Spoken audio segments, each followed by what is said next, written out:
Hello there, friends, and welcome to episode 55 of That One Gaming Podcast. My name is Colin, but I'm otherwise known as Delicious Morsels, and here today with me is Lucas, aka Carn9. How are you doing today, Lucas? Doing good.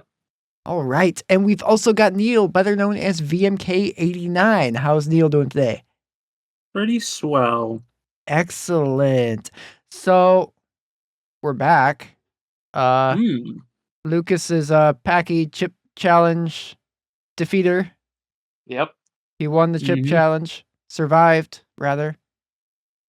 Actually, you did really good, actually. Yeah, you did. It was like a solid 10 minutes. Yep. Powerful. Absolutely powerful. Throw that link into the description so people can see it. Yeah. Just got a video of it. Yeah. Yep. I set my mouth on fire in celebration of Metroid Prime 4. And then you proceeded to beat us in a Metroid Prime, or not Metroid Prime, but Super Metroid randomizer race. Yep. Yeah. Yeah, I tapped out first on that one. It was. That's rough. Yeah. I 100%ed it in 2 hours, 15 minutes. Yikes. Oh god. Yeah, I tapped out in like an hour 15 minutes, I think. I bet. Yeah. Yeah. It was hard.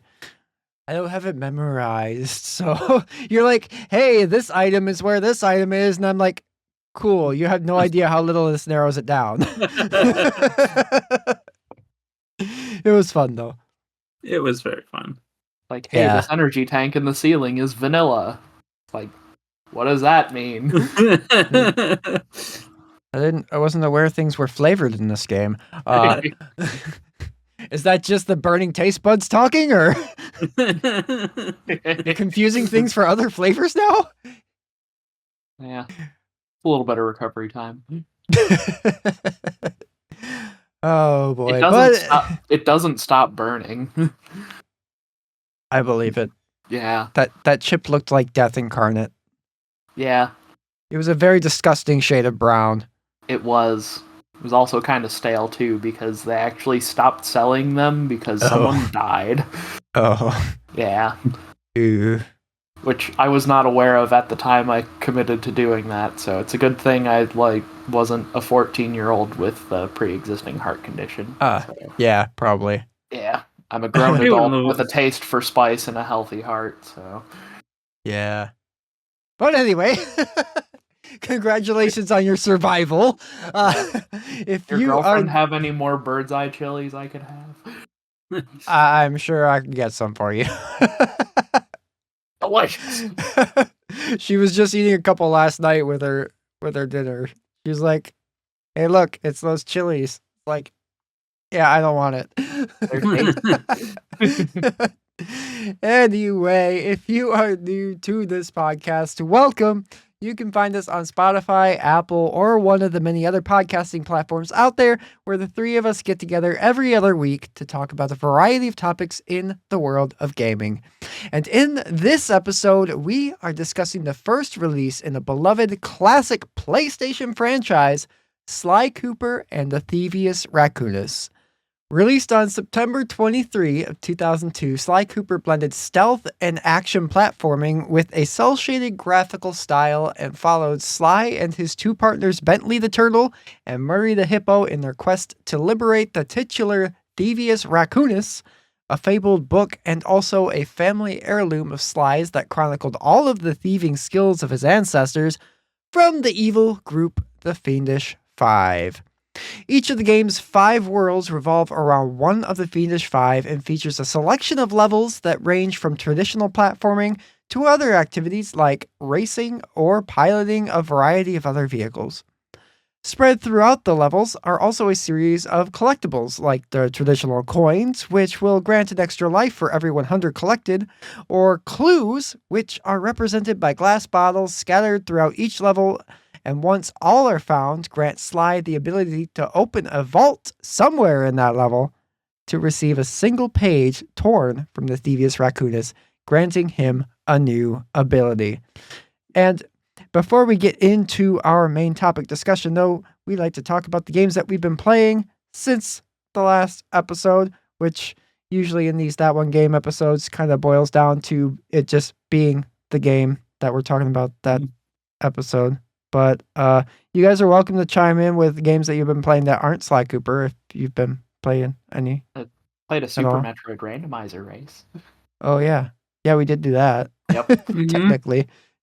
Yeah, that did indeed take place sometime between the recording of last episode and this episode.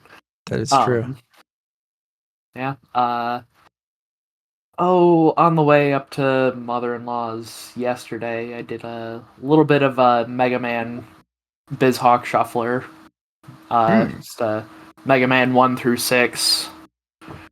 I think I managed to beat Top Man, Flash Man, and Guts Man before we arrived at our destination.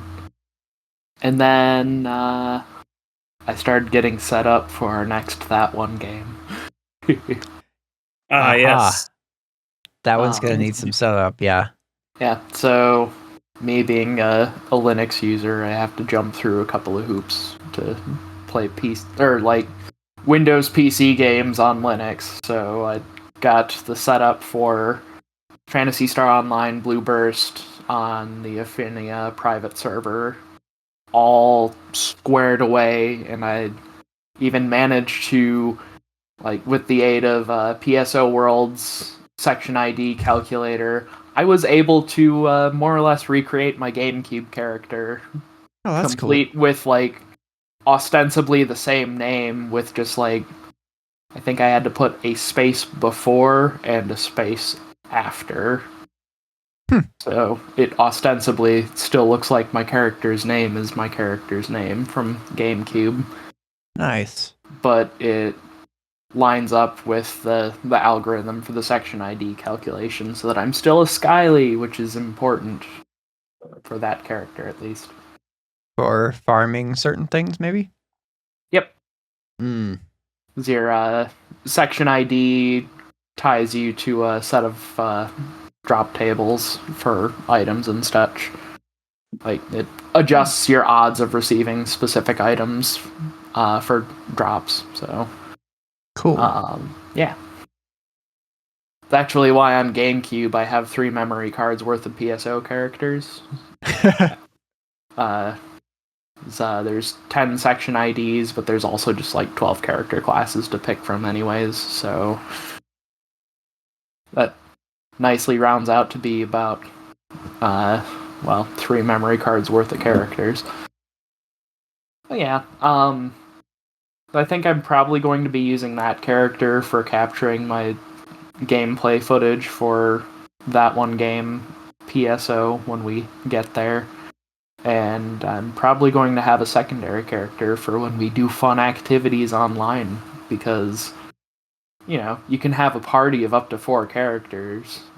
So, there's no reason why the 3 of us, maybe plus another person from the server, couldn't, do some of the, more raid-style quests, too. That'd be really fun. Only 4-player raids. Unfortunately, but, yeah. I mean, limitations of hardware at the time the game was released is probably more to blame for that than lack of ambition. You do have to consider that, Phantasy Star Online, as it was originally 25 released, years old. It's 25 years old, and it was a Sega Dreamcast game initially. Yeah. Well, one of the first, though. Yeah, it is the first console MMO. And it paves the way for the best console MMO, which is what I've been playing. But before I get to that, Neil, have you been playing anything else? I have, actually. Yay! For one thing, what's up? We have stuff to talk about on That One Game episode. Yeah, that's not just me. Usually it's for me, it's I have been playing nothing but That One Game for the past 5 months or something. Right. But no. Of course, I've been playing Minecraft. And I bring it up because the new update finally came to the server on Minecraft Monday Rome. So we messed around with the new tribal chambers, which are fantastic. They essentially feel like dungeons in the proper sense, rather than what you think of a dungeon in Minecraft. And you can do them repeatedly, because as long as you don't break the spawners, they will keep respawning every 30 minutes, and they spawn multiple enemies. And it also scales with how many players are in the dungeon. Ooh. Nice. But it's a ton of fun. If you've got Minecraft, I highly recommend finding one of these. If you start a new world, they're super easy to find. Well, I wouldn't say super easy to find, but they're very common. Just mine around Y level 0, and you'll likely run into one, if not even while you're caving, run into one. But we had a ton of fun. You can check out twitch.tv/VMK89 for the 3 streams we did. We had an unfortunate thing where the server went down as soon as we were just about to go into the trial chamber last week Monday. So we ended up doing a bonus stream, which almost never happens. But we went in the trial chamber and had a great time. So I'm sure by the time this episode goes out, we'll be doing something new in the previous day's stream, but I haven't figured out what that will be. So, but also, I've been playing Sonic Generations. I got into the penultimate stage. I guess you could just say the last level. So all that's left is really just a boss fight, which is the last of the modern era games, which is Sonic Colors. They did a remake of Planet Wisp, and that is where I got stuck on Sonic Generations the last time I had the game with my previous PS3. For one thing, it's just the intro part of the level has tons of pits that you can fall in. That's what I'm stuck on right now, but the once you get into the actual construction area of that level, there's a lot of puzzles and backtracking, and it's very easy to screw up and have to go through a whole bunch of platforming again. But I will say the opening level, or the opening area of Planet Wisp, where it's just like how the planet was supposed to be in Sonic Colors before Eggman came in and started building a theme park, it's gorgeous in HD. I absolutely love that stage. But yeah, I'm hoping to beat it finally, eventually here. I don't have to play Sly anymore, so give that another couple cracks, and maybe I can finally get to Time Eater, which is unfortunately not very good boss at the end of a very good Sonic game. But I'll talk about that if I get there on whatever episode that comes around on. But Colin, sounds like you've been playing at least one other game besides Sly, right?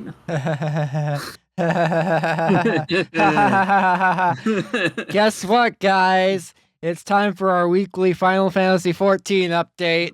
Let's go. Dawn Trail is out now.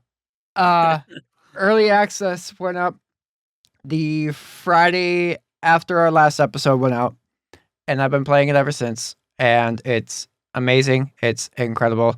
I love the story so far. I'm about halfway through the story now, as of today. I've kind of been taking my time with it, actually, because now that I'm on current content, I don't really feel hard pressed to stick to the story until the end of it. So I've just kind of been taking my time, playing a little bit of story stuff, and then I'll go off and do other things. Like this past Tuesday, myself and Jazzy and B-Man from the server were all playing in a party, and we decided to dip our toes into PvP. This is the first time I have ever played PvP in this game. Did Jazzy slaughter you? No, well, we're all on the same team. Oh, okay. So kind of how PvP works is really cool. Isn't that how actually. you were on Helldivers too? Oh, that's true. Well, There's no friendly fire, at least. okay. But So how PvP works in this is actually really cool. So it's 3 teams of 24 players all against each other on one map, trying to accomplish certain objectives and stuff. It's all objective based. There's no like traditional deathmatch or anything. So you're doing like traditional like King of the Hill style stuff, or like first to a point and like destroy a thing in the middle of the stage or something like that. But PvP is hard. Because you get a completely separate set of abilities that are just for PvP. They're kind of like a truncated version of your normal toolkit just for regular gameplay.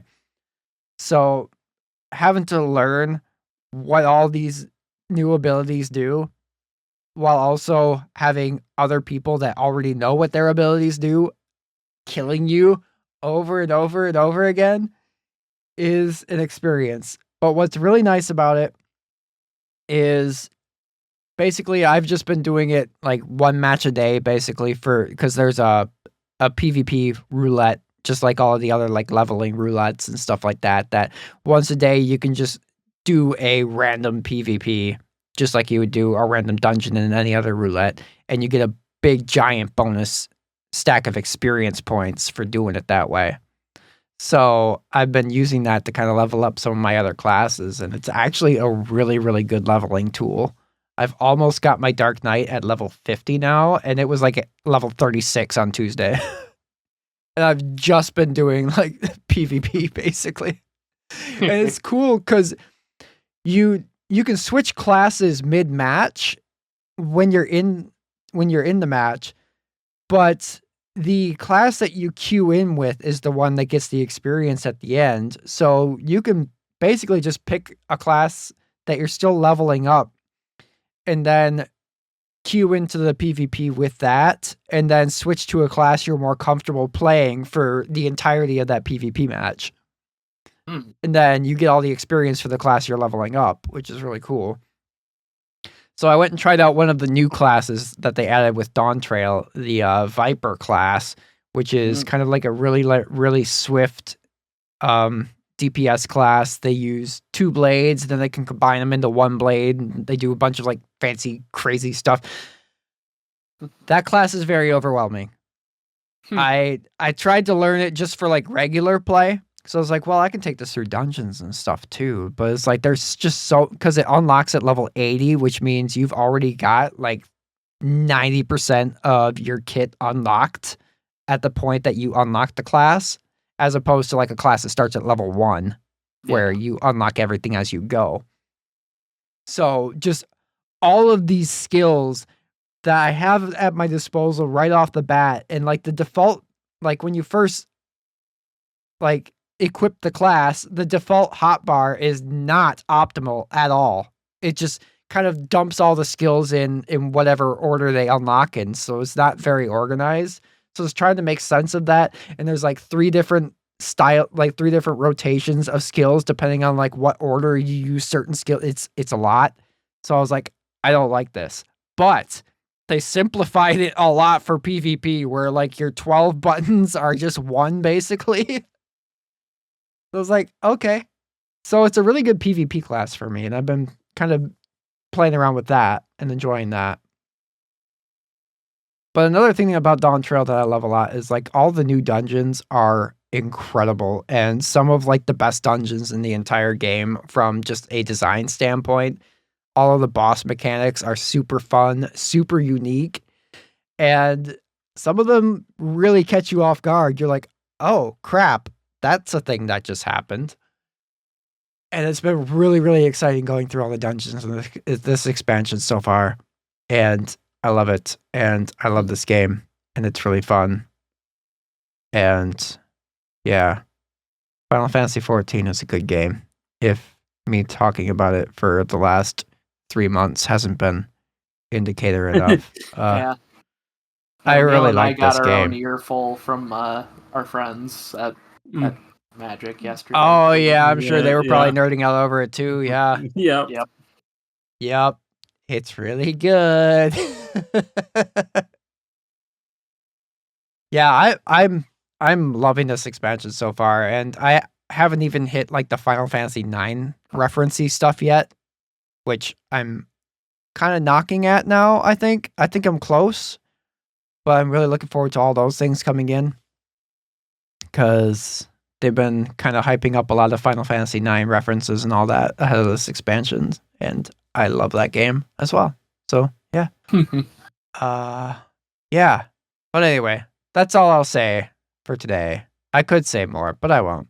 Let's move on to our Hey Listeners segment. Hey, listen! Each episode, we ask our Discord members a prompt based on the topic of the episode for them to respond to. And if you, the listener that's listening to this right now, would like to join in on the fun, there is a link to our Discord down below, and we hope to see you there. This week, the topic at hand was Sly Cooper and the Thievius Racoonus, so I just asked our Discord members for their thoughts on the game.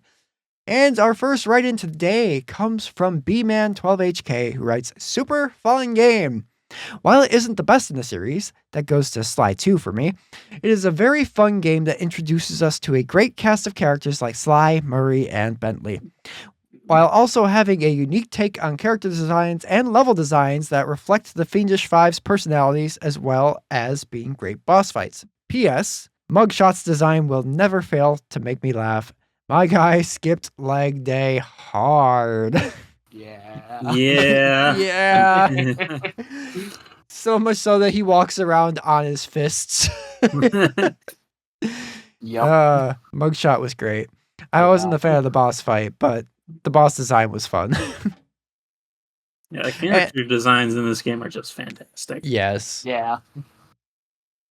And our next writing comes from Jazzy, who writes, ah yes, a third of the golden era of PlayStation platformers, as I like to say. The other 2/3 being Ratchet and Clank and Jak and Daxter, obviously. Sly Cooper is a fantastic series that obviously deserves a comeback, but the first game, while still really great, is easily the worst of the quadrilogy. Not surprising given it's the first of the franchise, which hasn't seen a new title since Thieves in Time over a decade ago. Did I mention Sly deserves a new game? Yeah. Sly Cooper and the Thievius Racoonus is a charming game with great characters and a compelling story. Clockwork is a fantastic villain who's always intimidating and has a personal role in Sly's life.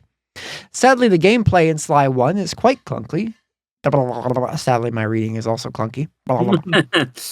Sadly, the gameplay in Sly 1 is quite clunky and could use a good bit of fine-tuning. The double jump feels bad, the platforming is inconsistent, and it has few too many gimmicky boss fights for my liking. That said, I still very much... Yeah. That said, I still very much love Sly Cooper, and I'm excited it's finally on PS5 natively so I can get another platinum trophy, and even comes with some popular emulator features like rewind and save states. This makes the more challenging / frustrating platforming mechanics way less stressful without fear of losing multiple lives to a wonky jump. Yeah, the rewind feature is very good, as rewind tends to be. That does kind of remind me. Also, last night at Magic, we were talking about today's episode, and apparently, Sly Cooper 1 is the only game that Airy has platinumed. Yeah. Interesting. Yeah. I have never platinumed a game ever. I guess that makes me a terrible PlayStation fan, but I mean, whatever. me neither, but that's just because I don't play games on consoles with achievements. You play them on Steam. Yeah, I was gonna say It's not a console.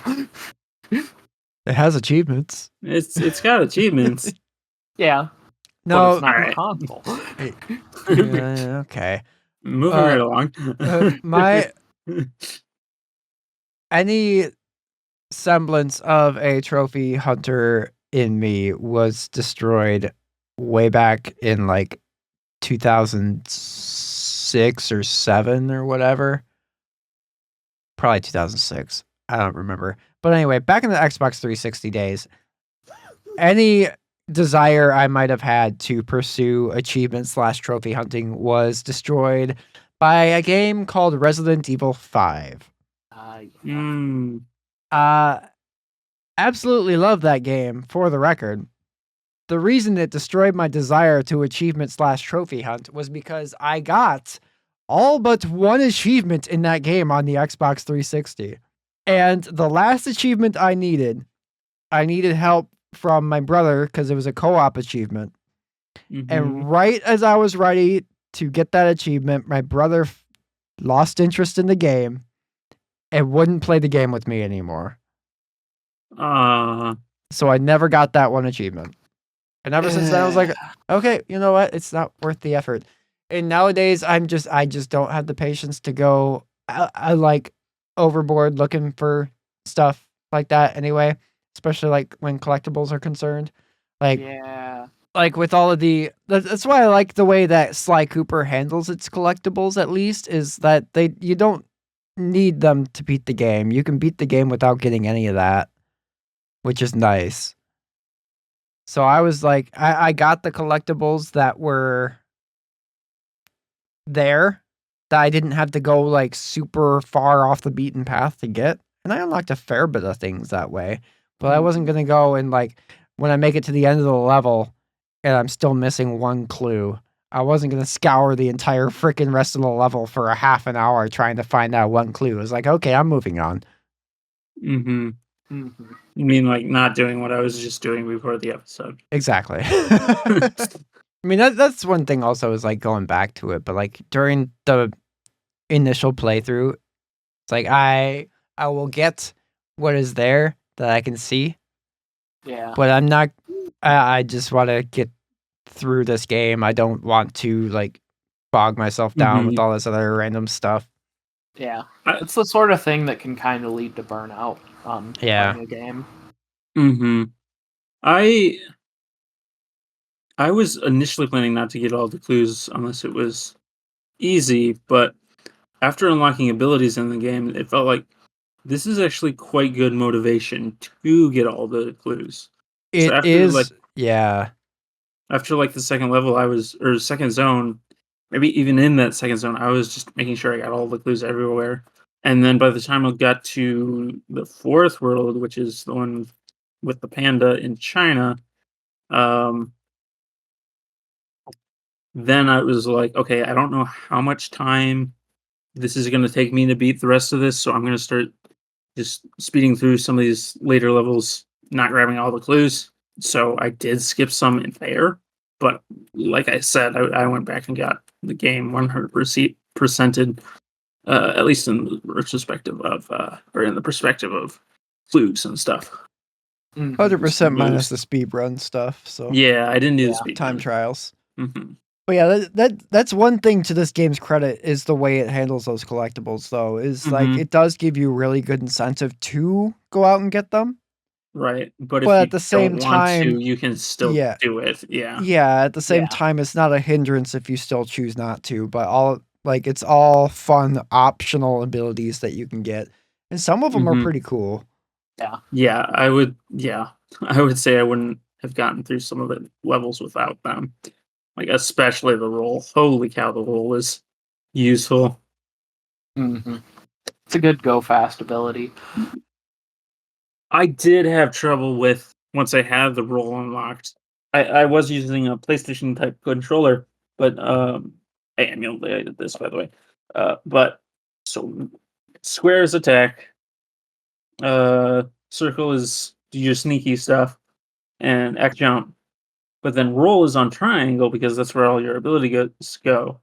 But like that was throwing me off from like playing like Kingdom Hearts where they put, forget if it's on square or circle, but the dodge roll is on one of those two buttons. And it did not feel natural to roll with triangle. Yeah, like with any modern action game where your dodge roll is on circle because of the From Software effect. Like if you make an action game in 2024 and your dodge button is not on circle, you're doing something wrong.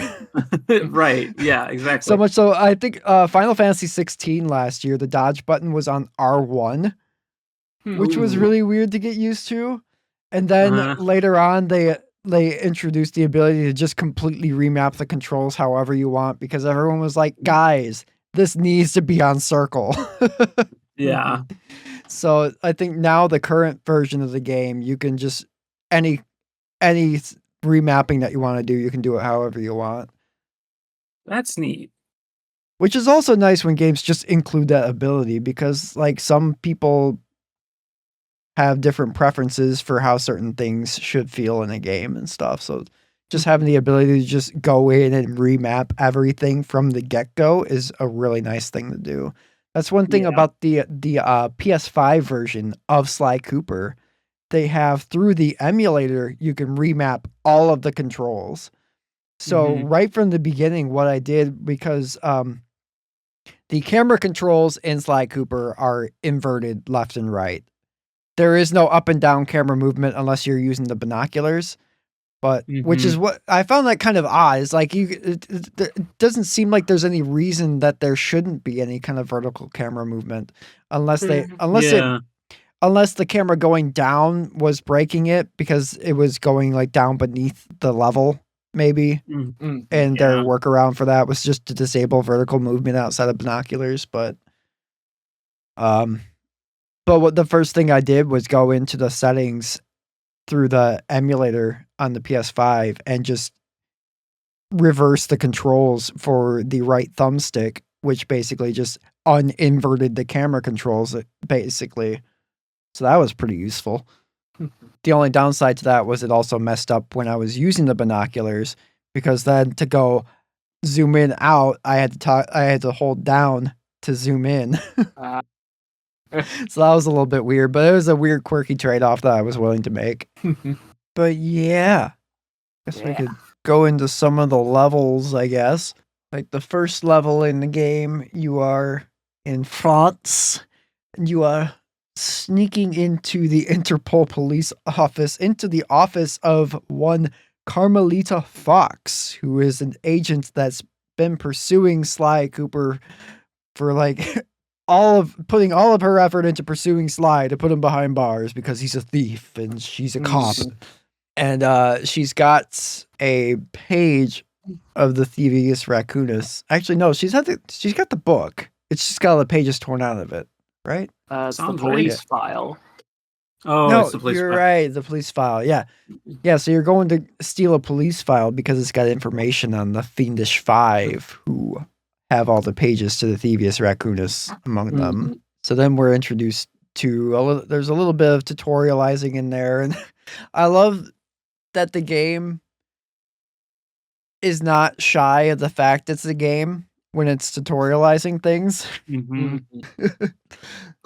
Like right from the beginning, the first thing you hear is, "Remember, Sly, to activate your stealth, you have to press the circle button." Yes. Like, all right, we're doing this. I love it.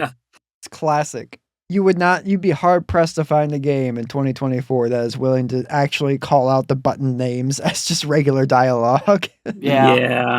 But yeah, it's a pretty good introductory level. You just get some basic stealth moves. Yes. Some basic platforming and stuff, and then you had to do a little bit of an escape sequence from Carmelita at the end when she's shooting her gun at you. Yeah, it pretty much lays out like the main mechanics you're going to be using. Also begins the little arc that Carmelita and Sly have. Yep. One of my favorite things about the whole Carmelita thing, though, was at the end of every single level, it'll give a snapshot of like, you beat the bad guy, but she's the one that brings him in. Yeah. And you're already long gone off to the next job and stuff. And every single headline was like, hot cop. Yep. Sexy mamacita. Yep. It was so funny. Like every single one was like playing into her. Yeah. Being somewhat attractive. Yep. It was really funny. Yeah, those newspaper headlines were great. Yeah. Yes. Yeah, I really liked how they did cutscenes in this game. Just in general. Mm-hmm. Yeah, they had a really great art style to them. They were almost kind of like comic booky. Mm-hmm. Yeah. Yeah. I don't know, it's just very unique. Yeah, And definitely has a lot of character to it. This whole game has a lot of character to it. Yeah. it does. Like Yeah. I was talking to Lucas earlier that just all the animations, especially for Sly, have a lot of like good appeal, Mhm. and it's very cartoony. Like him falling in a pit, he does Yeah, the Looney Tunes thing, he looks at the Yeah. camera and shrugs, yeah. Or like if you falls. fall in the water, he takes his hat off, holds it over his chest, goes down with the ship. And then I love when you're sneaking and the little doo doo doo doo doo Yes. the little Yeah. tones that play for each of his steps. Yeah, Just like fun little touches like that give this game so much charm. Mm-hmm. And then Yeah. like how each of the levels had like a really cool like classic cartoon kind of title screen. It's like Sly Cooper in The Tide of Right. Terror. yeah. Sly Right, yeah, Cooper yeah. in Sunset Snake Eyes. Right. Yeah. Because It's like it feels they like one of the really title cards of Looney Tunes. Yeah, Yeah. they just really played into that cartoon feel. Mm-hmm. How did y'all feel about the like damage system? So that threw me off at first. A little bit. I mean, probably from other or playing other 3D platformers, I was expecting to have more of like a life bar than like the one hit Yeah. death, or Yeah. I guess up to 3 hit death if you've acquired a couple of lucky charms. I think you top out at 2 Two. charms max Yeah. for a Silver total of and then 3 hits. gold. Yeah. Yep. Which Okay. it took a little getting used to at first, but then at the same time, like it makes sense because you're being a thief. Like you If you gotta try oh, and be stealthy and smart about how you're navigating things, not so much like trying to go fight mobs head on. Mhm. yeah, you're not supposed to brute force your way through the enemies. Yeah. So the limited health really kind of made me think more stealthily about my approach to a lot of the levels. Mm-hmm. So I have rewind. Ah. I never died. Ah. See, I was playing Sly Cooper Thieves in Time. Yeah. The hidden version of Sly Cooper 1. Yep. That's actually Sly Cooper 4, but not Sly Cooper 4. Yeah. No, I bought a copy for myself. Mm-hmm. Yeah. I bought a copy I too. I plan to buy the PS3 version, but unfortunately, it's like 60 to 50. No, it's like $45 on Steam. Sometimes like or not Steam, eBay and Amazon. Gross. Yeah, it's high. It's Yeah. it's $14.99 on the PlayStation Store. Yep. The only caveat being to buy it on the PlayStation 3, you have to add funds to your wallet from another source. Oh yeah. You can't add funds directly to the PlayStation 3 anymore. Correct. But if you But can get through that loophole, it's $14.99. And the Mhm. PS5 version but is only no, $10. I did try that with Sly. They said you cannot play the version without PS Plus. Oh. What? Yeah. That makes no sense because you should be able to just buy it.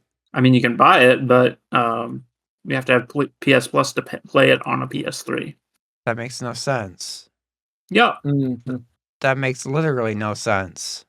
yeah. I looked into it and I was gonna be like, "Oh, this is great," and then no. What? Mm-hmm. Yeah.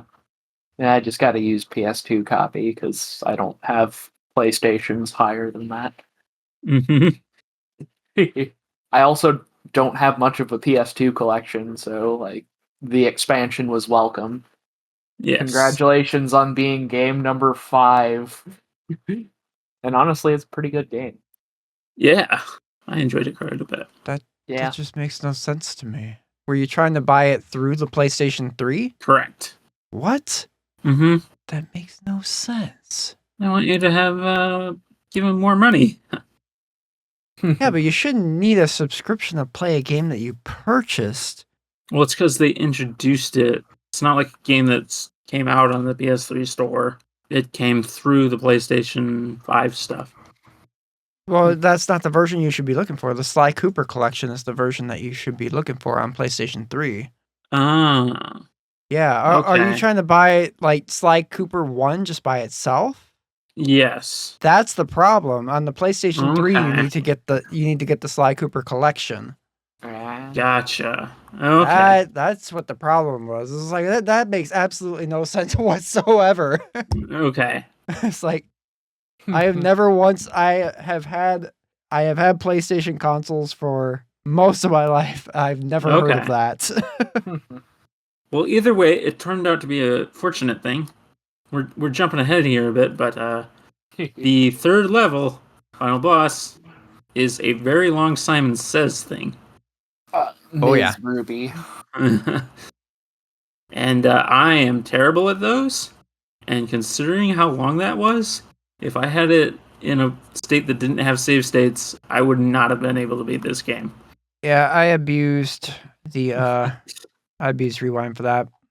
Mostly because every now and then I would like kind of mess up. They were very, very basic Yeah. prompts. Like I was expecting them to throw something wacky out.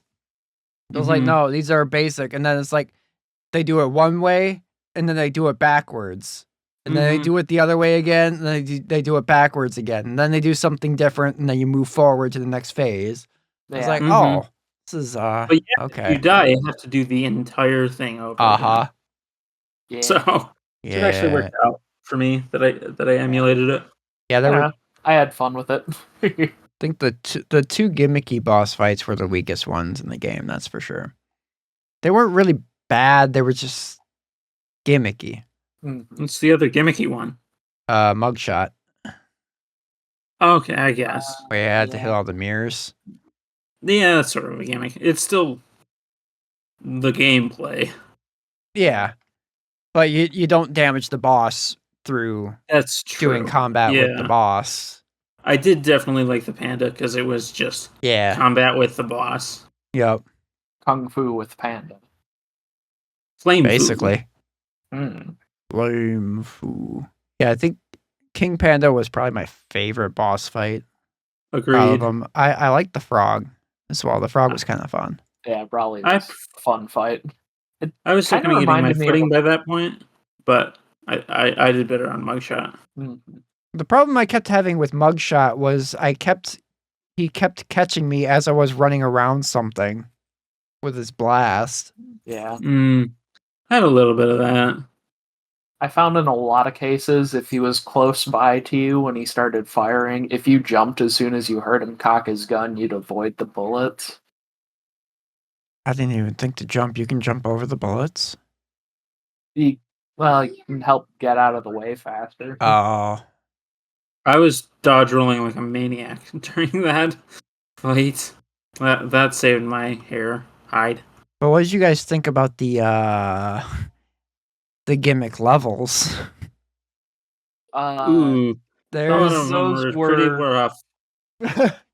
Yeah. There's a variety of different things. There's like I think the only one that really repeats is the racing one. The rest, like there's a repeat vehicle one, but what you're doing in each of those two levels is different. Mm-hmm. But the first one you run into is the submarine thing in the first set of levels in Tide of Terror. That one was okay. You're trying to defend a bunch of chests from a whole bunch of crabs underwater. I hated that one. That was a little bit annoying, especially because like the chests took like a lot of fire to shoot them gone. Yeah. Mm-hmm. The frogs or the crabs only took one hit. I like I like the clown horn from whenever the crabs would pick up the chest. That was yes. But yeah, they were hard to hit, is what I found. Yeah. Definitely some oddities with the hitboxes there, I think. And I kind of experienced that too, like later on in it was one of Ms. Ruby's levels. Was it the where, one with the piranhas? No, it was the other vehicle one in that area. Where What was that one? you were on like the little hovercraft speeder that. Oh, and you had to shoot your way through the graveyard? Yeah. Yeah. Oh, yeah. Like, They have all the ghosts that come at you and you have to shoot down the pylons. yeah. The monoliths that they come out of. Yeah, I had some what felt like oddities with targeting things there.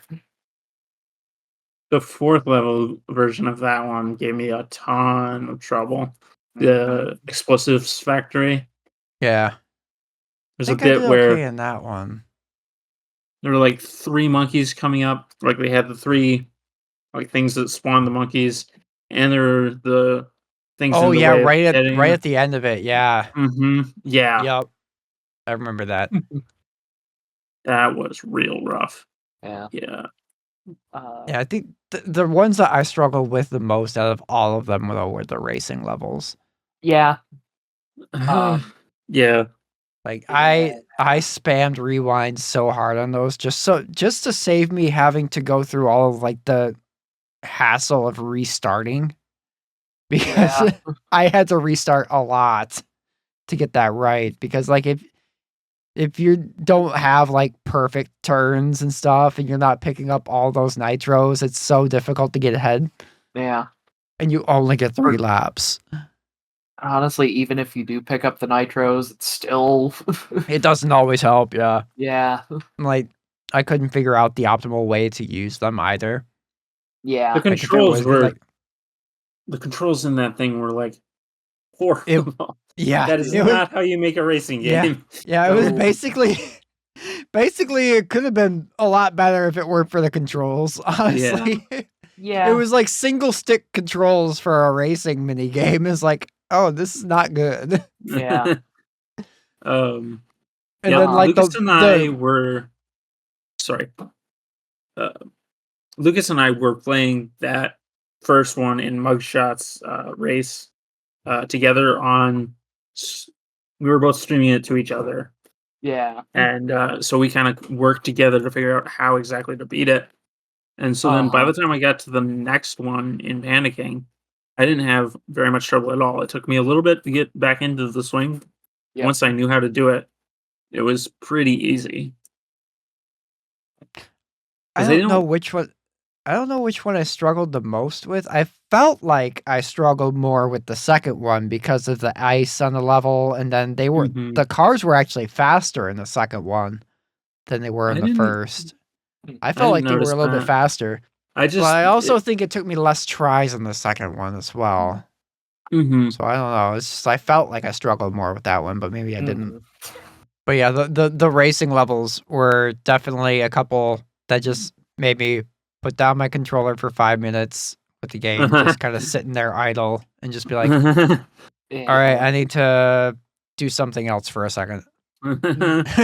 Yep.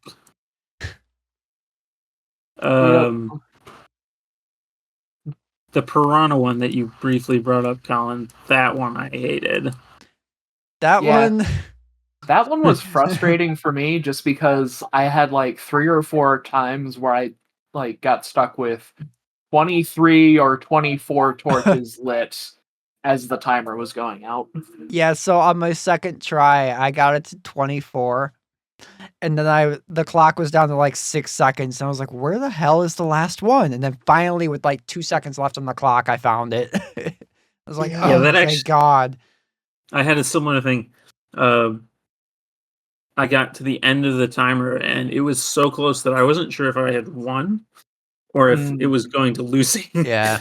Yeah. Well, like, here's the thing. It's like, I thought it was like the way I first tried it was I'm going to go around and collect as many of these piranhas because you had to run over piranhas in the water in order to gain a charge for your gun on your boat to shoot the torches, to light the torches. So I was like, okay. So I'm just gonna run over a bunch of piranhas first and build up charges, and then that way I can just like go pew pew pew pew pew pew pew on all the torches, and then be done with this because they give you like 2 minutes. And Mhm. little did I know that after like 30 seconds of running these things down, thinking I had like 10, 15 charges, I look up and it only goes to 5. You can only have 5 charges at a time. Yep. Oh, I yeah, was that's like, right. you've got to be Yeah. kidding me. So I wasted that entire first run essentially doing nothing. Uh-huh. Like, come on. Yeah. Then there was one more I didn't really like. Turns out a lot of the third level, basically, a lot of the vicious voodoo level, I just Yeah. didn't like. Because that had the piranha lake, and then it also had down home cooking. Oh, the one with the chickens is in there. That Yes. fun. That one That was sucked. rough. That was another one. Same with the piranha lake, where it got down to almost 0, and I wasn't sure if I had lost or won. That one was incredibly frustrating. Yeah. Even with rewinds, like, Yeah. See, most 'Cause of in my some- frustration with that came from just like bad movement on my part. Because Mhm. I figured out pretty quickly on that like you're not bound by like staying on the floor, and yeah, you can jump over stuff. Yeah. Yeah. Huh. It's like yeah. I think a lot I of the didn't know problem. that. You didn't know you could jump? Yeah, No. Oh, it prevents it or presents itself as a sort of does. 2D maze. And then I Mhm. realized I could jump, and then that made things a lot easier to figure out. Yeah, I mean, it took me a couple minutes to realize I could jump also. I think I just randomly pressed the jump button just to see, and I was like, Mhm. oh, this works. Okay. That makes things a little bit easier, but still, it was still kind of annoying with the exploding roosters, especially when they spawn like right next to each other, and Oh, then that- they're chasing you. Actually, no, that's not. No, That they spawn actually next. helps, because when they That- spawn that next to does, each yeah. other, you can make them run into each No, other, you're right. and then they blow themselves up. You're right. It's when they spawn, just like one spawns in one corner and one spawns in the other corner, and they kind of come in on both sides at you. That's a little bit annoying. It's when they flank you is the problem. I never did try to see if you could like jump up and just like stand on top of the barrels, but you don't really have enough time because they require you. I think a lot of the issues with those mini games could have been solved if the requirement, like number of things you had to do, was lower. Mhm. Yeah. So I I think for that agree. you had to have 50 chickens. Like Yep. 50? Really? Yeah. Yeah. I got to 40 with like 10 seconds left on the clock. I'm like, what? Yeah. And then there's the one at the very end. There's in the last level you have to drive around this little arena with these like Oh, yep. sludge Fire monsters. slugs. The fire Yeah. slugs. And you had to like pick up these computer screens so that way Bentley could like decipher the code to hack the door you're trying to get through. But like these slugs are also going after them, and you need to get 60 of them before the slugs do. Let's get 60 because there's only 119. So Yeah. It was like, isn't this just a little excessive? yeah, that one Like- I was real frustrated with for a while. I don't know about you, but I realized to finally get it is to prioritize killing the fire slugs first, and then get the computer or kill the fire slugs first and get the computers like while you're driving around killing the fire slugs, aiming for them. Like incidentally get the computers, and then there won't be as many fire slugs, and there'll be lots of piles of computers around that you can get once it's more cleared out. But yeah, I also had problems with that one because you can move the camera with the right stick, but to use your little battering ram attack, you need to hit square. So you'd have to do a weird hand position. One or the other, basically. Yeah. But yeah, all the mini games aside, though, like all of the traditional levels are really, really good. Yes. Mhm. Yeah, it was almost like every single time I would like come up to a door to go into a new stage, it was like, and it would come up with just the key. Just the key, no And I was vaults like, or time travel. It's yeah, like, I was like, no, oh man, Yeah. right? what do That's I how it gotta do felt. now? Uh-huh. Like, come on, I just want to do a regular level because it's really fun. I just feel that way towards most mini games and most games. But I feel like the PS2 and GameCube era had like the most amount of mini games in their games. Yeah. Yeah, the industry kind of strayed away from that as it kind of aged a little, Mm-hmm. which is almost unfortunate. I do like a good mini game. Right. Yeah. Like that's Yeah, one of the that's things cool. I liked about Final Fantasy VII Rebirth so much was like all the different mini games they had. Not all of them were hits, but the ones that were good were really, really good and really fun. Mm-hmm. And that game really, really kind of just felt like a classic video game to me because of that. It's like you had the main focus of the game, which was the traditional gameplay and story and all that, but then you also had all of this extra side stuff you could do. And not just like side quests. It was like entirely new games within the game. Yeah. The Harry Potter 2 video game for the Game Boy Color that I brought up before on this podcast did something very interesting with minigames that I wish more games would try, which was you go into a minigame, they show you how to do it, you try your best, but then you realize that no matter how you do in the minigame, it doesn't matter. You still progress. Mm-hmm. Yep. So you can be terrible at a minigame and not have to worry about playing it over and over again. Yeah, Rebirth did that too with like all of its mini Okay. games and stuff. It's like because there were some that they wanted you to do as part of the main story just because it's like, hey, we made all these things. We think you should try them. You might Mhm. like them. But if you don't and you're bad at it, that doesn't matter. Just whatever character you're spending time with at the time will make fun of you at the end and you'll continue on your way. So, Right. So that was really cool as well because there were some mini games that just did not hit for me. So I was like, I just want to get my one and done here and then I'll move on. Where Right. a lot of people held all of that forced mini game stuff against the game. It's like, yeah, understandable, but at the same time, it's like you're not forced to be good at it. Right. They just want you to try it. So it's like, what's the Right. harm in that? Have a little fun. Jeez. Uh-huh. It's like you really expect them to go to the Gold Saucer, a freaking amusement park, and do none of the amusement park stuff. Really? I mean, I get we're trying to find Sephiroth here, but come on, you're at an amusement park. Live a little. I will say, I did really like the characters' personalities in this game. Yeah. Yeah, every one of them is just so full of personality. Yeah. Uh-huh. Bentley only does thing get a little annoying. Sly, make sure you're pressing the correct button when you're pressing the computer. Bentley, I don't do computers. That's your job. I drive cars, guys. You want to get some ice cream? Oh, yeah. Chris Farley impression is great. Yep. Yeah, I they're love really it. fun. Like the only thing I don't like is like Sly is. I mean, I get it because he's sneaking around, but it's just like every single time Sly talks, he's like talking in a really hushed voice. It's like, Yeah. I don't know. I liked his voice, honestly. yeah, yeah. I mean, for 2002 voice acting too, a lot of this is pretty good, especially when you factor in that they were trying to go for like a cartoon type of feel for it. Yes.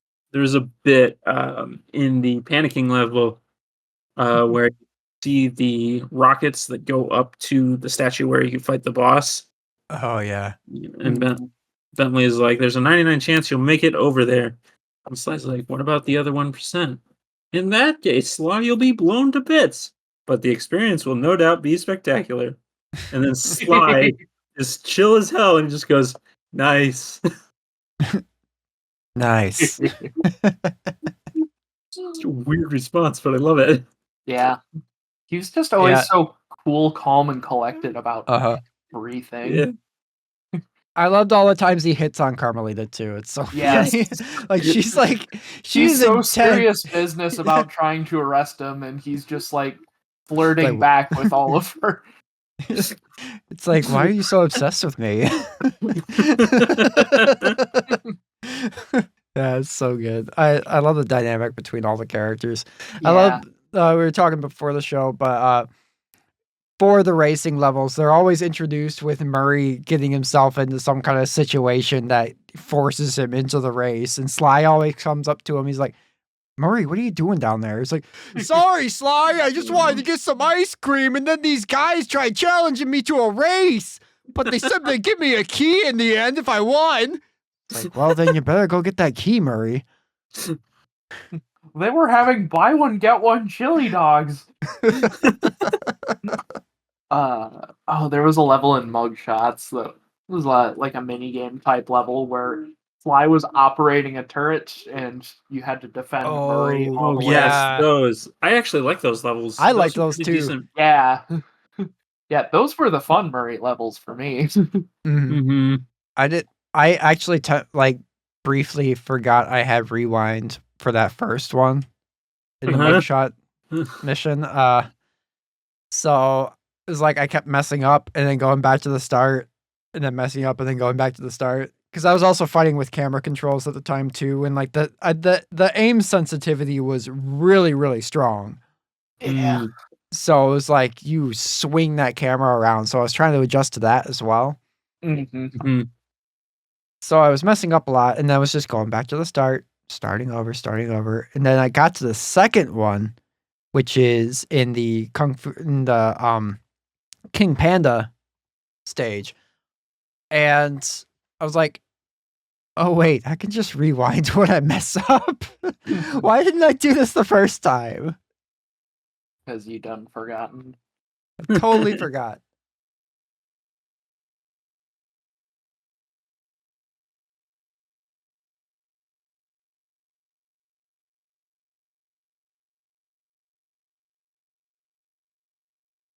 Yeah. Do we want to talk about the last level? Lucas didn't get there, but Yeah, the last level was actually, I wasn't expecting the last level to just kind of be like one long flowing level, which was kind of cool. yeah. Like instead of breaking it up where you have like a little hub that you then transition into all of your levels, kind of like a lot of 3D platformers traditionally did, like Mario 64, you had your main overworld and then you went into the stages and then there's the levels from there. So Sly Cooper does a little bit of that as well, but they didn't for the last level. It was just they were all in sequence. Mm-hmm. Just one after another. What did you think of Bentley's hacking minigame? It took me a bit to get used to it, but once I did, it was like, oh, Yeah. okay, this isn't bad. Yeah, that was level 3. Yeah, yeah, every single time. It's like, all right, I'm on level 4. No one can stop my hacking skills. Yeah, I didn't mind that one, and the Sly levels were very, very good. Mm-hmm. Especially the first Sly levels. The one where everything is falling was a bit rough. Yeah. Yeah, right before, like, it's kind of like right between the final boss, like two of its phases, essentially. Like you had the main phase. Oh no, there was one right before that where you're killing the death ray, and the level is sinking into the lava. That one was rough. There's quite a bit where I had to retry the whole thing just because I didn't know where to go. Oh, that was on your way to get the jetpack, right? Yes. Yep. Yeah. Okay. Yep. I remember that. I struggled a little bit with that too. Especially once you get to the very last climb to get the jetpack, because you're basically just going around a circular thing. That was kind of rough trying to figure out some of the jumps. Mm-hmm. And then just some of the wonky jumping in general. Mm-hmm. Do you guys, either of you guys struggle with like swinging to hooks every now and then? Yeah, like they'd expect you to do a double jump after a swing. Yeah, and then there were times I would do a double jump, but it still wouldn't get me far enough. I was like, what's going on here? I had And then- more issues with like catching the hook at an odd angle and just losing all of my momentum. For me, I would be just like, okay, hook shot, swing, and I couldn't make the jump, and it always took me like a couple minutes to go, oh, I have a double jump that I can do after a swing. I don't know what made me think I can't do that. It might be a Ratchet and Clank thing that you can't do that in Ratchet and Clank, and the swinging is fairly similar to Ratchet and Clank's version. Mhm. A lot of the times I found where if I wasn't quite getting enough distance from after swinging off a hook, that like could just swing further because you Mhm. can. Mm-hmm. There were times I tried that and still wouldn't get the distance Yeah, I needed. same. It was like Yeah. it wasn't every time, but every now and then, just randomly, there would be one hook that I couldn't reach, and it's like, Yeah. what is going on? What is happening right now? I don't understand this. And Yeah. then 3 or 4 tries later, I get it. It's like, okay, Yeah. This game could definitely use some fine tuning with some of those mechanics. Mhm. Which I imagine Sly 2 definitely did. hmm Probably my biggest pain point was like trying to do some of the rail slides. Oh yeah. Oh, there was the one where you're getting chased by a giant snake monster too. That was Yeah. frustrating. I Like- struggled with the snake monster a little I bit. didn't- Yeah. But I was also the trying to worst get the time. bottles there. I was trying to get the Mm. clues as I was going also because that was Yes. one of the levels where they were pretty well out in the open for you. Like there weren't any that were like super hidden in that level. So I was like, all right, I'm going to, Mhm. because Yeah. I did put an effort into like, if I see it, I'm getting it. But I'm not going to go all the way back to the start of the level if I miss one Yeah. sort of Mhm. thing. So Yeah.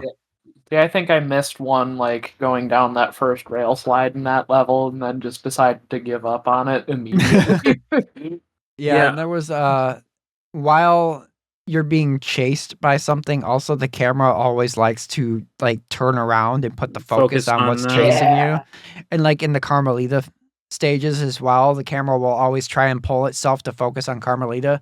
Whereas like in Mhm. situations like that, I would much prefer to just focus the camera behind my character so that way I can see where I'm going. I don't care Mhm. what's behind me because whatever's Mhm. behind me isn't going to catch me as long as I can keep going forward. Right. Yeah. Mhm. Yeah. The city escape effect where like you're running down a Yeah. hill, there's a Yeah. truck behind you, and they expect you to hit ramps, and it's like I can't see these. It's like I can't see the Yeah. things you're telling me to hit. Yeah. It's like, what? I'd be better off just putting a blindfold on and playing this level. It's like, if you don't want me to see what's in front of me. Yeah. I didn't have the worst time with that level in specific, but when they first introduced the rails in the swamp, I was struggling a lot. The mechanics were kind of weird. You had to jump on them. Like if the rail started like on a cliff, I would be like, okay, I'll just walk, press circle, and then I'll be on the rail. And that's not how it works. Nope, you have to You just jump fall and press through. circle. Yeah. Yep. I could not get used to that. But then also, it's like the jump and circle is also pretty forgiving though. Like Yeah. you can do it from various heights, from various angles and stuff, and it does a pretty good job of just like magnetizing yourself to whatever thing you're trying to latch onto. Yeah. Same thing for like the little pedestals. Yeah. The ninja soul span was Yeah. very Yep. forgiving. Yeah. Yeah. That circle ability is very forgiving, but the rails would I'd have the worst time because I'd have just pressed the circle. I wasn't prepared to do it again. Mhm. I got better at it as the game went on, but that swamp at first it was like, I was probably stuck in the first area of the swamp longer than any other bit in there, other than maybe some of the mini games. I wish you could have pressed a button to lock onto the rails in Sonic Advance. Yeah. That would have been nice. I wouldn't have fallen through them so many times. Yeah, I mean, they tried that with the R button. It doesn't lock on necessarily in Sonic Advance, but honestly, when we get to Sonic Advance 3 at some point in the future, we'll have an easier time with rails because they're much better in that game. Yeah. But yeah, no, I was. It took me a bit even to just get past. This doesn't work like Sonic Adventure does. Different kinds of rails. Not as fast. Also, in that first level, there was a lot of like you have to jump off the rail and land on another rail. Uh-huh. And there were many times where I'd be like, "Oh, this Yeah, the rail continues, transfer and then it is just fall off the edge. Yeah. yeah. I did that So a few times. Yeah. Yeah, that's definitely a issue of like a lack of also vertical movement in the camera. mhm. Yeah. Because like if I could have tilted the camera up a little, or yeah, tilted the camera up a little bit, so I was kind of looking a little bit more down at Sly, Mm-hmm. would have made those a little bit easier to see. How did you feel about the abilities that you could unlock from what you guys did unlock? They're all pretty cool. Yeah. They were cool, Usefulness but is yeah. I Since they were rarely use optional, them. like I liked the dive attack until I made the realization that it doesn't like continuously damage throughout it. Like once it hits something for the first time, then like that's it. It doesn't keep doing more Mhm. damage. So like Right. you would think using it on the stump creatures in Oh, yeah, like that's what I Miss was thinking you were gonna Ruby's, say. Yep. yeah. Well, that's one of the Mhm. only enemies in the entire game that requires multiple hits as well, because it kind of breaks into multiple enemies after Yeah. that first Like hit. you smack it once, its Yeah. head falls off and its legs keep moving on its own, and then you have two parts to hit. But yeah, it's like instinctively I see dive attack and think like, oh, I probably get continuous damage through this, right? Right? Mhm. Well, that and like the jump dive was kind of wonky to use as like an aerial attack. I couldn't get it to work as an aerial attack at all. So I ended up Yeah. having to jump down and just swing regularly if I was like trying to hit an enemy from above. Yeah. I did use the regular dive attack a lot in a lot of levels though. Yeah. It was a good sort of movement method Yeah. that also kind of gave you a little bit of protection on forward Mhm. movement as well. Mhm. Did he probably Lucas? Did you get the mine ability at all? Yes. Did you use it? I tried to. I couldn't I couldn't get it to work at all. I I messed around with it a little bit, and then I was like, this doesn't apply to most situations in this game, at least Yeah. as far as I could come up with. Yeah. I know just out of curiosity, I tried it when I first got to Ms. Ruby's hub world because there's that Mhm. one area that's blocked off with a couple of the black voodoo candles. Mhm. Um, it's like, I wonder if I could like cheese my way through here by throwing my hat at the candles and blowing it up. Mhm. But no, you can't. Nope, they apparently thought of that one. Yeah. I I did like the decoy. That one became very useful, especially when they just have a like short hallway or like a skinny hallway, Yeah, narrow, and they had one of the guys with the lights, and he's just static pointing it there.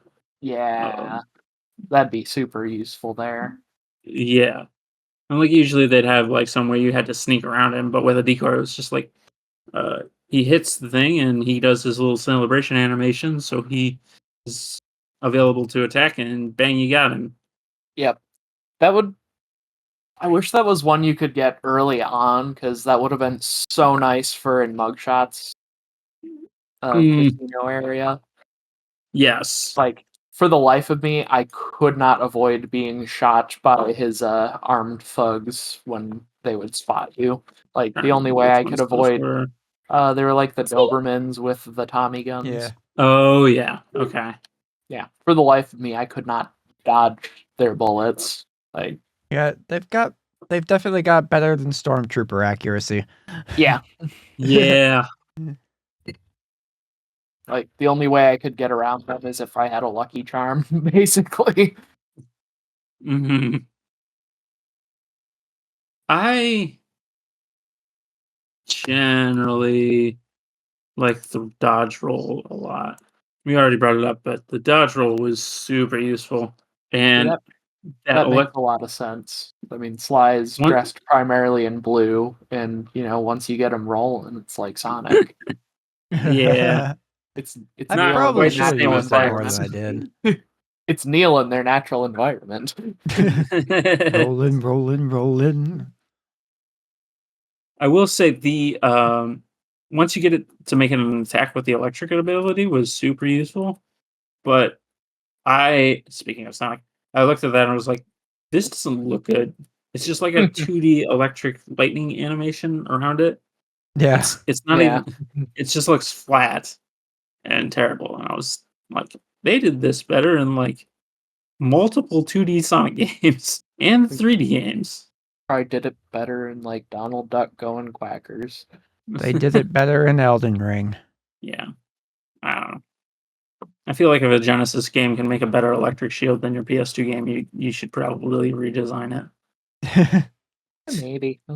But it was super useful as an attack. Because sometimes some enemies that were just a little bit slower, like maybe not the Tommy Gang guys, but those slightly slower enemies, you could just roll into them and not even have to worry about, dodging their light. Mm-hmm. Yeah, And all this is invisibility just was cool. Yeah. Mhm. I only ever got the stationary one, but Yeah. it was useful in a I mean- couple places. Yeah. Being able to dodge the lasers by just standing in one place was very, very useful. Mhm. Mhm. That invisibility moving was like one of the last two ones I unlocked.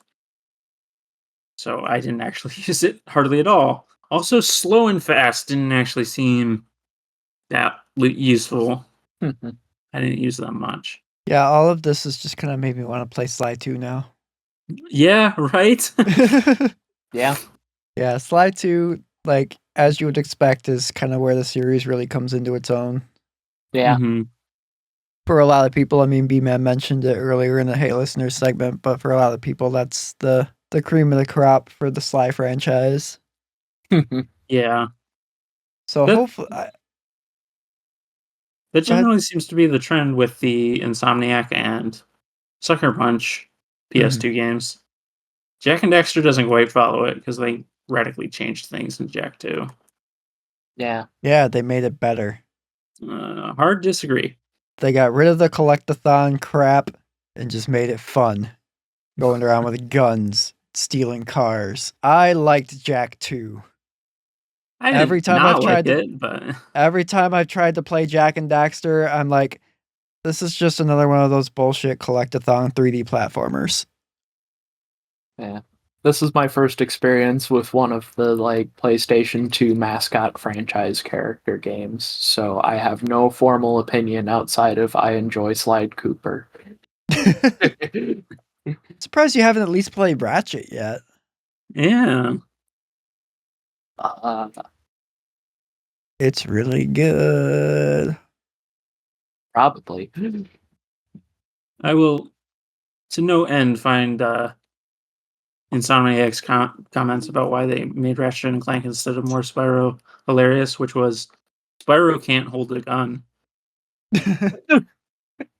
They're not wrong. I mean, I guess he could if he tried, but Mm-hmm. Probably pick one up, but he wouldn't be able to use it very well. yeah, at that point, it's like you can breathe fire. Why do you need a gun in your mouth? True. He is a weapon. Yeah. Spyro doesn't need a gun because he is a weapon. Spyro, living weapon. Oh, but anyway, we got any final thoughts for Sly Cooper and the Thievius Racoonus? It's kind of a short game, obviously, which led to a little bit of a shorter discussion, which is okay. Yeah. Yeah, I was very glad it was a shorter game. I Yeah. actually Yeah, beat me this too. one. It's a game you could. Like, Yeah. yeah, in terms of length, it kind of remind me more of like a 3D platformer from the previous console generation. Like, Mhm. Agreed. you know, it's kind of short and sweet, and like I've been enjoying it enough to where I do think I'm going to maybe try and pick up the rest of the Sly Cooper games on PlayStation 2. Because Mhm. you know, it's a fun franchise, and it's one that I've kind of admired from afar. Mhm. Maybe try and fill the void that was created with my disappointment in Star Fox Adventure. Because, like, quite honestly, and I think I mentioned this before we started recording today's episode, but like, this feels like the sort of action platformer game that I really wanted out of Star Fox Adventure when I got it. Mhm. Yeah. And this is before they tightened up all the gameplay and stuff too. So Yeah. Mm-hmm. yeah, I got to play these pretty late in the scheme of things. I think I played through them probably about 10 or 11 years ago for the first time, I want to say. No, it was like 2011, 2012, I think was the first time I actually played through these games, I think. I I started borrowed them like from a a friend. month and a half ago. I had Sly 3 for a little bit, but I couldn't get into it. Yeah, Sly 3 was all right. I do think Sly 2 is the best of the Yeah. best of the lot. But Sly 2 is good. Right. Yeah. Ratchet and Clank definitely has the like the first game's definitely needs more polish as similar to Sly here, but then the second and third Ratchet and Clank are both really, really good. One last thing I want to bring up. There were rumors about a Sly Cooper game, or not game, sorry. There were rumors about a Sly Cooper TV show or movie floating around for a while. Back when, like, before the Ratchet and Clank movie came out, and that was a financial. I don't know if it was a financial flop, but it was not as didn't go as well as people wanted it to. Yeah. I think But the issue with that movie was they literally just made the first game as a movie, and then they yeah, remade the first game and released it alongside it. So I think yeah, the issue I had with that movie is like while I liked it, the entire time I was watching it, because I played the remake of the first game before watching the movie. or, So the entire mhm, time I was watching it, I was like, all of this I've already watched this. right, Because yeah, it's like they're it's almost just cutscenes from the game in a way. mm-hmm, It's like, wait a minute. I mean, this is good. It's really yeah, good, but it's like I don't need to watch this because I just played the game and it's literally right. this. It's like I'd rather play the game than watch the Yeah. movie because And it's then more conversely interactive. for yeah, and then inversely for like people that watch the movie first and then go to play the game, I could see them being like, it's like, well, this is just the movie. Mm-hmm. Yeah. So they definitely dropped the ball on that a little bit. I think if they did a more original story in the Ratchet and Clank universe, it would have hit a lot better. Mm-hmm. I do feel like though, just like with the sort of cartoony nature of Sly Cooper though, that sort of thing probably worked pretty okay. Yeah. Sort of like a like monster of the week, but maybe like heist of the week format would Mhm. probably work well for like a Sly Cooper TV show. Mm-hmm. I mean, the characters are definitely the kind of thing you could see in a Saturday morning cartoon show. Yeah. Yeah. Honestly, I think that's part of the game's charm too. Right. Yeah. If like the Ratchet on PS3 was you're playing a Pixar movie, Sly Cooper feels like you're playing a Saturday morning cartoon. Mhm. Yeah. Yeah. It's a really, really good game. Yeah. Yeah. And more people should play it, especially now that it is finally available again. Mm-hmm. Finally. Yeah. The first game, anyway, Yeah. which is the one we're talking about here. But hopefully, Yeah. like, I actually, because you can play it if you have PS Plus Premium, but I just Mm-hmm. went and bought it Mm-hmm. Mm-hmm. because it's like, well, for starters, I don't want to subscribe to Premium because I still think Premium is a ripoff for the monthly price they're asking for it versus what you actually get out of it. Uh-huh. But like, also, it's like one thing that's kind of neat that PlayStation does to their credit is if you buy a game digitally on their marketplace, that game like stays in your account forever, basically. Mhm. So, Mm-hmm. for instance, if you had purchased a game and like it doesn't like they still got to do the actual backward compatibility thing, but like if you bought a game on say like the PlayStation 3 store and then they port it to PlayStation 5, you can access the PlayStation 5 version for free because you bought it on the PlayStation 3. Okay. So I don't know how that works with Sly Cooper specifically because the PlayStation 3 version is the Sly Collection where this is standalone. So I don't know if that works, but there are certain games that they have, like a lot of the PlayStation 2 classics that they brought from the PlayStation 3. If you bought them on that, you have them automatically on the PS5 also, which is pretty cool. Mm-hmm. So I think maybe the Jack games work like that because I think those are separate. I don't know. But yeah, so that much is cool at least. Like they do. It takes them forever to actually get their butts in gear and get them on the new platform, but it's cool that once they finally do, they honor the original purchase from literally a decade ago. Yeah. Right. But I really hope we see Sly 2 and 3 soon. Yeah. At least Sly 2. I would love to play that on my PS5. Mm-hmm. I have the collection. I still have the disc for the collection in my PS3 because I started playing this game like a year ago, just doing a replay back then. And I was like an hour and a half, 2 hours into it. I was still pretty early. And then I got distracted by other games. Mm-hmm. It must have been last year because of all the games that came out last year. Mm-hmm. So it's been sitting in my PS3 ever since. And every now and then I have my PS3 set to do just like a brief power on every few days or so just to check for updates and stuff.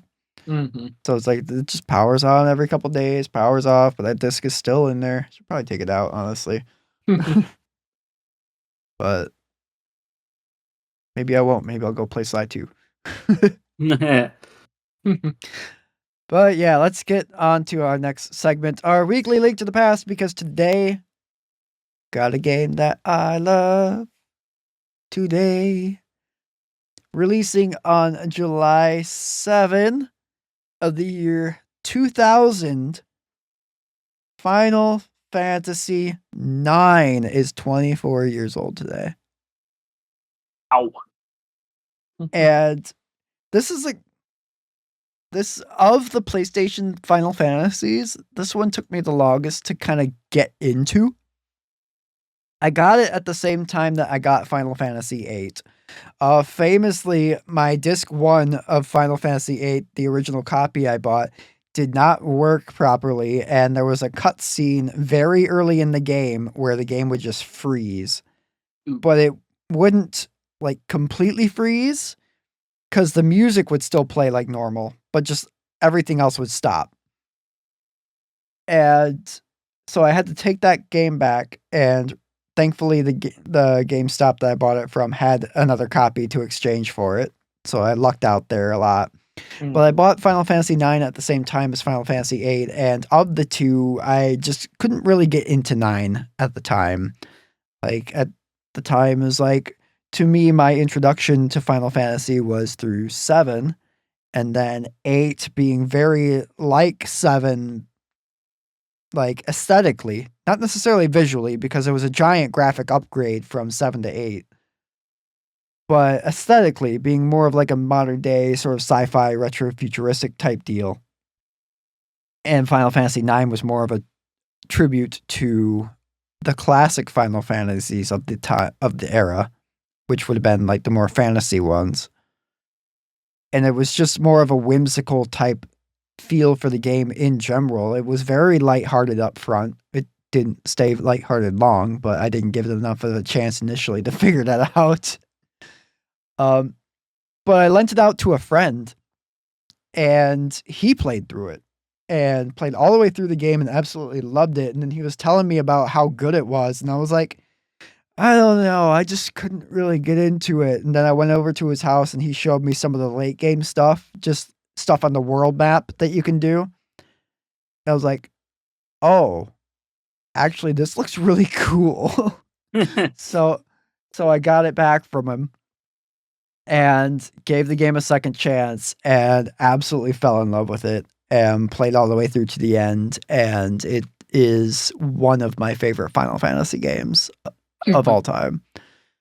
Right, it's right up there with 8 and 10. 10 obviously being my undisputed favorite game of all time, and also 8 just being another favorite Final Fantasy of mine. I gotta put 14 up there somewhere as well. I'm just after all the time I put into it. Yeah. It's kind of gotta go somewhere. It's like right between 3 and 4, and if it is 3, then it knocks Final Fantasy 9 down to 4. Mhm. Wow. But I haven't played 9 recently enough. Like, I want to play through 9 again and 8 again to really solidify where those two sit. So I got to do that. So I don't know where I want to put it yet, but 14 is very, very high for me now after all the time I spent in it. Mm-hmm. And speaking of 14, and I mentioned Final Fantasy 9 references because there's tons of Final Fantasy 9 references in 14 that I can't wait to get to. I got my all my pre-order content, my collector's edition content now that the game is out. So I've got a mount that is literally just the Arc Eidolon summon from Final Fantasy 9. It's just a freaking transformer. It's awesome. It's really cool. It's like this giant robot that transforms into like this really big like battleship with like propellers and stuff like that. It's really cool looking.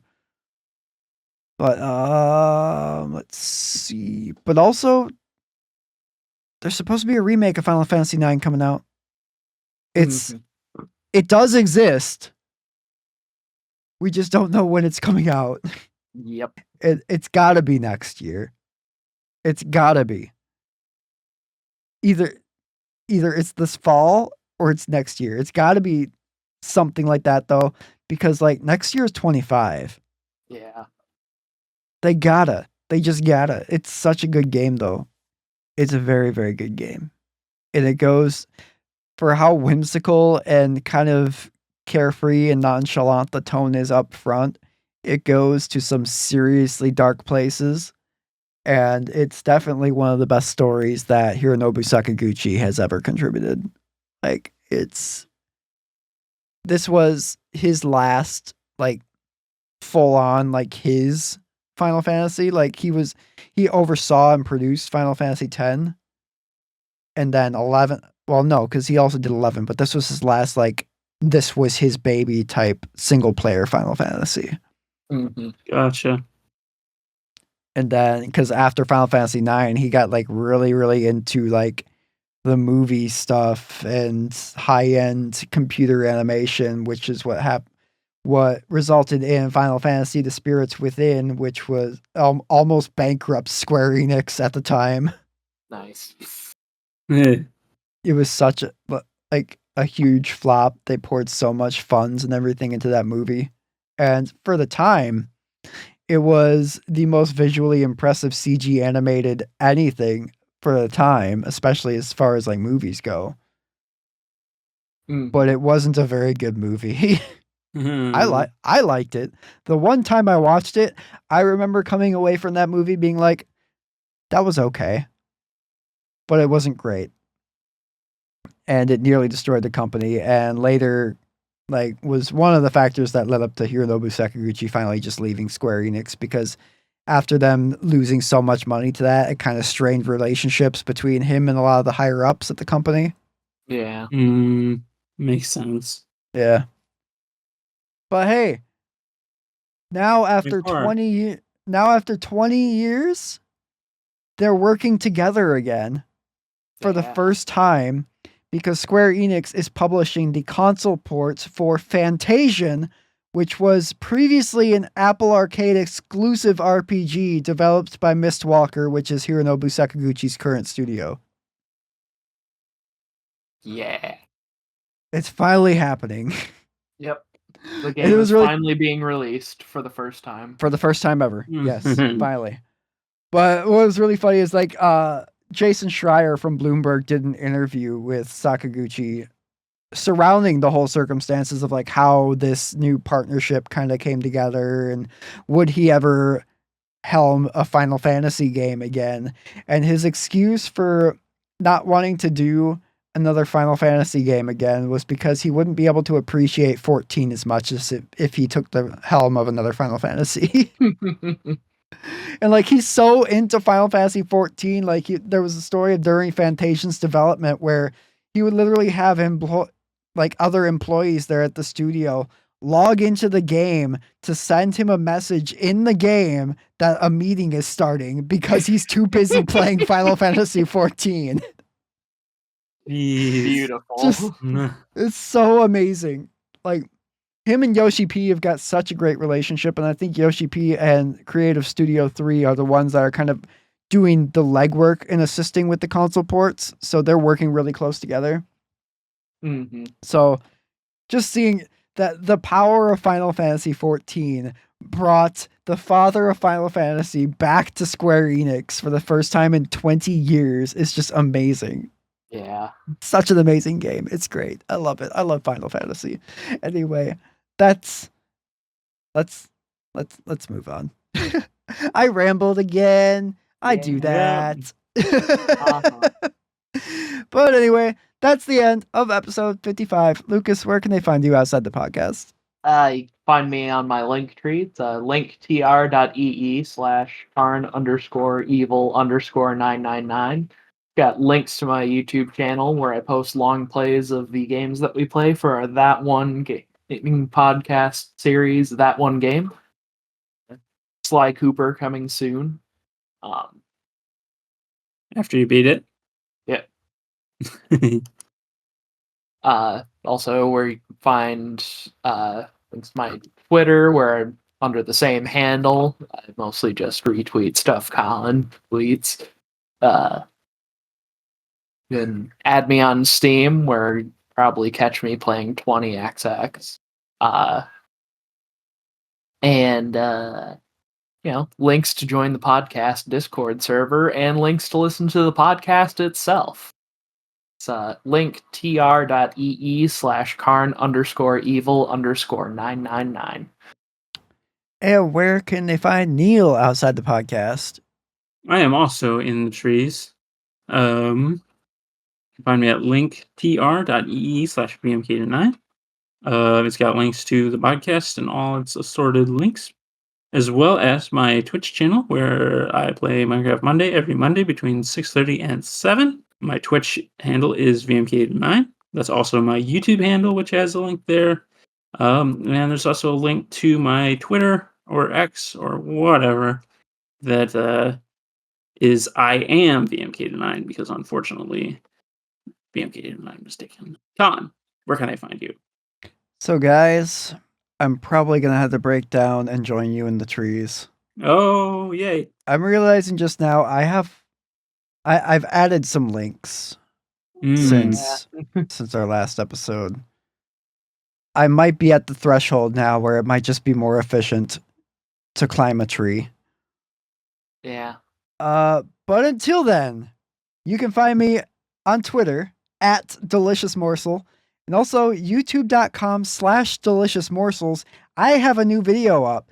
I started a Final Fantasy 14 Let's Play series on the Friday that early access for Dawn Trail went live, where I started over right when new content became available for me to play that I just spent 2.5 months grinding to get to. I just started over because that makes sense, right? Yeah.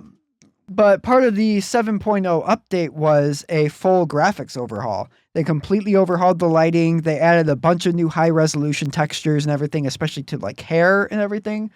So they completely overhauled the way the game looks. So I thought it'd be fun, and this would be a good opportunity to make an alt character and just start over and play the game from the beginning with the new graphics and stuff. And because I wanted to do something when Dawn Trail came out, there were a dozen things I could have done, and this is kind of what I settled on.